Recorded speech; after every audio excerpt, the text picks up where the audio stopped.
मौजूद हैं Pakistan film industry के सुपरस्टार और उनकी बेटी, जो कि यकीनन सुपरस्टार ही साबित होंगी डायरेक्शन में, एक्टिंग में।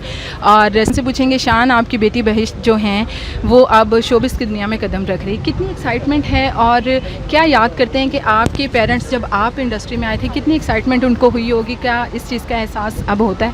आई थिंक ज़िंदगी में किसी भी सफ़र पे, चाहे वो फिल्म इंडस्ट्री हो या ना हो, जब भी औलाद दुनिया में कदम रखती है और दुनिया के मसाइल और वसाइल और काम में आती है, तो हर पेरेंट जो होता है वो बहुत प्राउड होता है कि वो आज अपने ओहदे से ज़रा एक कदम पीछे आता है ताकि उनको स्पेस मिले।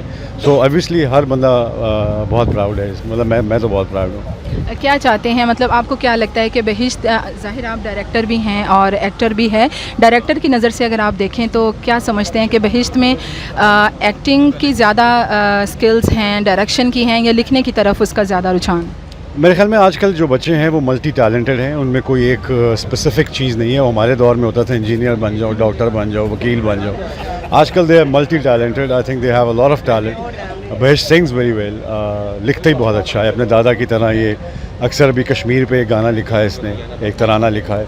सो ये लगी रहती है अपने काम में। मुझे लगता है कि एक क्रिएटिव माइंड जो है वो डेवलप करने में ज़्यादा मसरूफ़ रहता है, ना कि अपने आप को डैमेज करने में, और वो सोसाइटी में अपना पार्ट प्ले करता है उसको बिल्ड करने में। I think I would want Bahisht to build the fabric of society, ताकि वो आगे जाके पाकिस्तान को जो इस वक्त ज़रूरत है यूनिटी की और इन सब चीज़ों की, इस पर शॉर्ट फिल्म्स बनाए, लिखे और उनमें काम भी करें।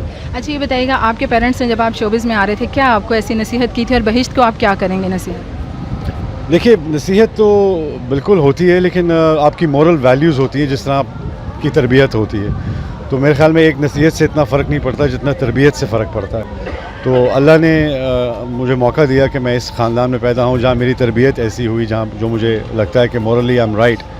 और मैं भी यही चाहूँगा कि मेरे बच्चे जो हैं वो आगे सिर्फ एक नसीहत के ऊपर नहीं बल्कि तरबियत के ऊपर काम करें। बहिश्त, ये बताइएगा, आपका जो फर्स्ट प्रोजेक्ट आ रहा है, जो भी आ रहा है, तो उसके लिए कितनी एक्साइटमेंट है आपकी, और पापा की तरफ से आपको कितनी सपोर्ट है उसमें, चाहे वो लिखने के हवाले से है या एक्टिंग के हवाले से या डायरेक्शन के हवाले से, तो पापा की आपको कितनी सपोर्ट? आई थिंक एक्साइटमेंट तो ऑब्वियसली उस प्रोजेक्ट के बारे में बहुत है, और बाबा की अटमोस्ट सपोर्ट और बहुत सपोर्ट है। तो आई थिंक ये होना मेरे लिए is a very big blessing. और पापा मतलब एक्टर भी हैं और डायरेक्शन में भी हैं, तो बतौर डायरेक्टर पापा ज़्यादा आपको अच्छे लगते हैं या बतौर एक्टर अच्छे लगते हैं, क्या है? I think Baba actor very very talented, मगर डायरेक्टिंग में भी वो बहुत ही बेहतरीन है। तो आई थिंक दोनों में। किन अदाकारों के साथ काम करना चाहेंगे आप, कौन से फेवरेट्स हैं? I think I would love to be in a movie with Maya Ali and to work with Mayra. I think मेरा एक फिल्म में आना फॉर मी बहुत एक बड़ी डील होगी, तो बस मेरे लिए फिल्म आने में बहुत बड़ी। The legend of Maula Jatt में शान शाहिद को होना चाहिए था? आई थिंक ज़रूर होना चाहिए था उनको, मगर उनकी अपनी कमिटमेंट्स थी पहले, and it would have been great to see him on screen Maula Jatt. पापा से डांट किन चीज़ों पर पड़ती है जब आप, ज़ाहिर आपने कहा उनको असिस्ट भी करती हैं, तो सेट पर पापा को पापा बोलती हैं, सर बोलती हैं, क्या? मैं बाबा ही बोलती हूँ, और वो मुझे डांट इस बारे में ज़्यादा करते नहीं हैं। वो मुझे आराम से बस समझा देते हैं कि अगर एक चीज़ जो मैंने कहा है वो शायद चले ना हो उस शॉट में, या ऐसी कोई चीज़ें। तो आई थिंक डांट तो नहीं पिटती, समझाते वो। पापा की तरह सियासत में आपको भी दिलचस्पी है? अभी तो नहीं बाद में देखें, अभी तो नहीं। चलें, ठीक है, thank you so much, thank you. उनको भी ले लें आज एक मिनट, दो मिनट है, ज़्यादा नहीं है, किसी मिनट शॉर्ट खाली नहीं चल रहा।